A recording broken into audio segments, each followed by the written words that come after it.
Hello, my name is Adam Thomas. I'm a rising senior at George Mason University studying finance, and this summer I had the opportunity to intern with PNC Bank, a large banking institution based out of Pittsburgh, Pennsylvania, and I had an opportunity to intern with their asset management group.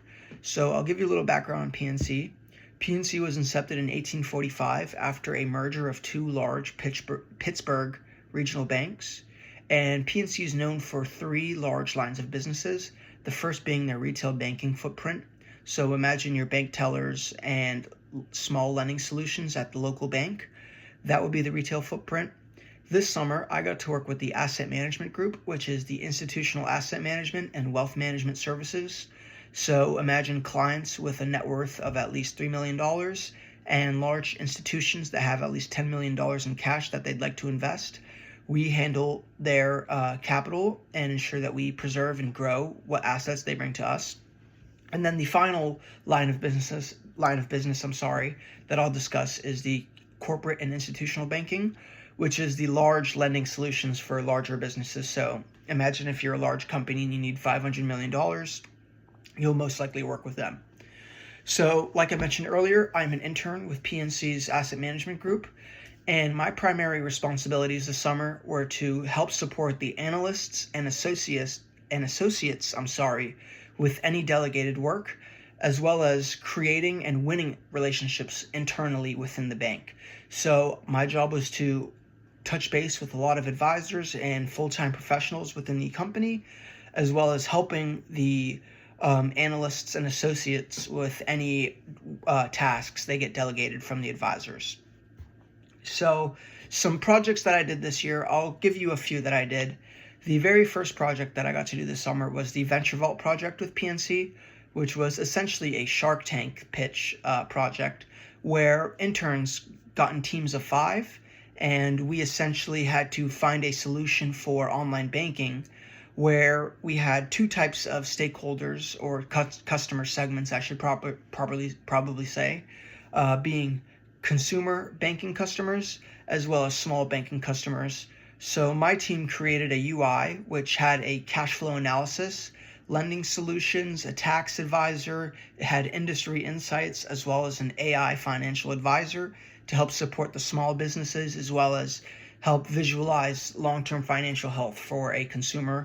So if you're a business owner and you want to see what it looks like if you pick up another employee for your pizzeria, then the financial advisor would be able to illustrate what your financial health and what that impact would look like after you pick up another expense.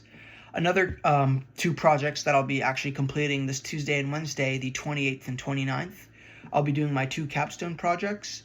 So for my capstone, I obviously, like I mentioned, I have 2 projects.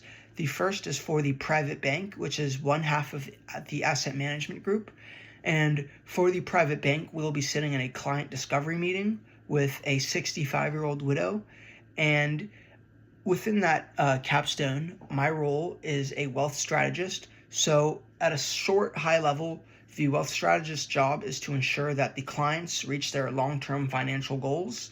So if you're 65 years old and you're getting to retire and you're going from your accumulation to distribution phase, you're really worried about sustainability and making sure that your assets last your lifetime and ensuring that potentially that your loved ones get any assets left over.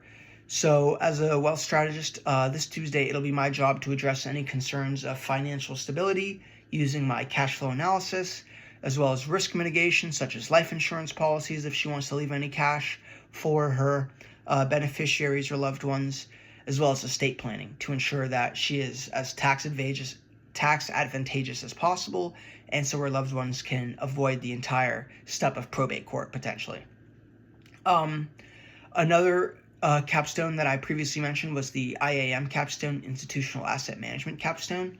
For that capstone, we'll be sitting down with a $400 million nonprofit for an RFP, which is a request for proposal. Now, this client is leaving their incumbent advisors, which means they're last advisors, and they're really upset over their style of communication. So for both of these projects, I have very intensive roles compared to my other 2 peers, funny enough.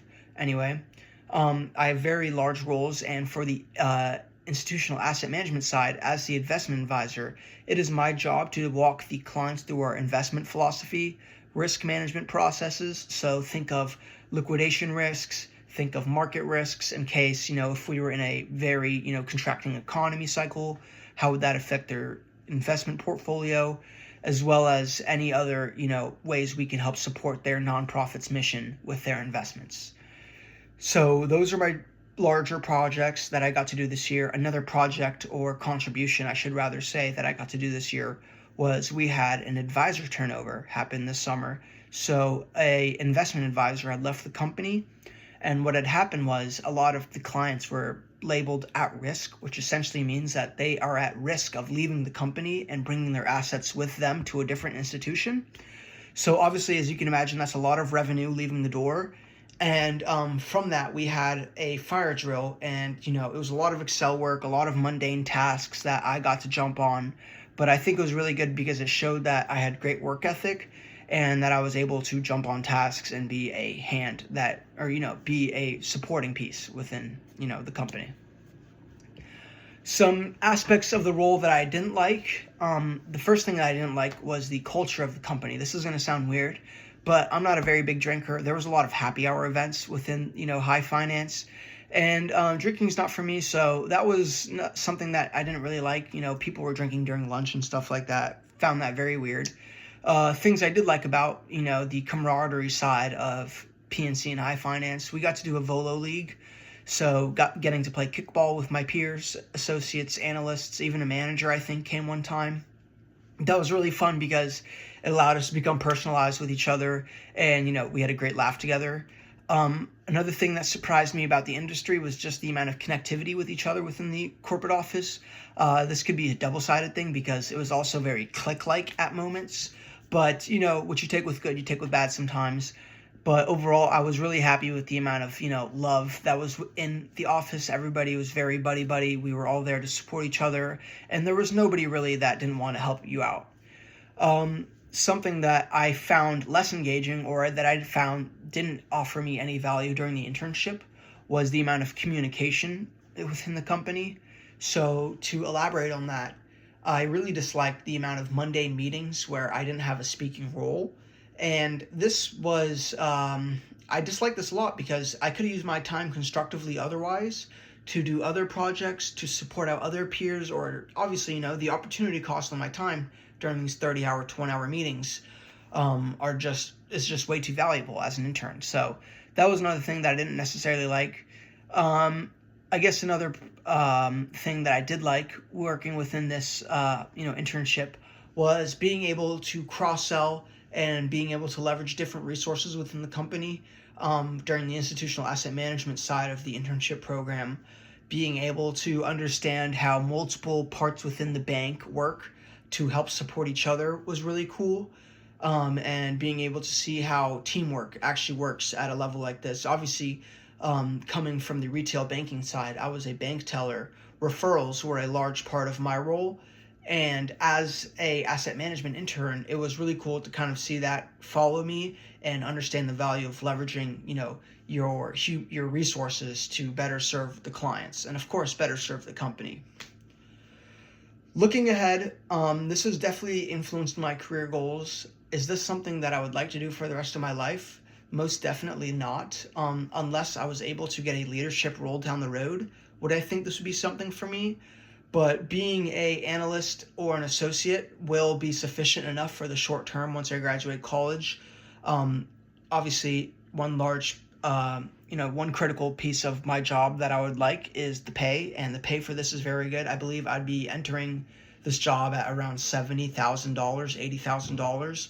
So I definitely want to stay if I was offered a development program role. That being said, am I glued to this company? Absolutely not. I would actually love to explore other opportunities before I graduate this upcoming spring 2027. And things that I would do differently in the future, definitely become much more proactive, reach out to much more people. I did a very good job of establishing connections within the DC market.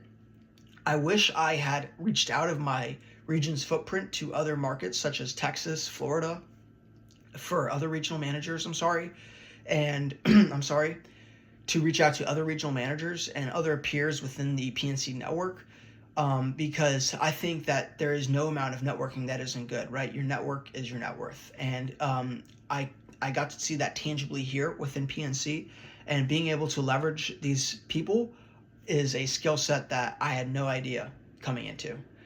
Well, anyway, that's enough from me. My name is Adam Thomas again, and thank you for your time. Bye.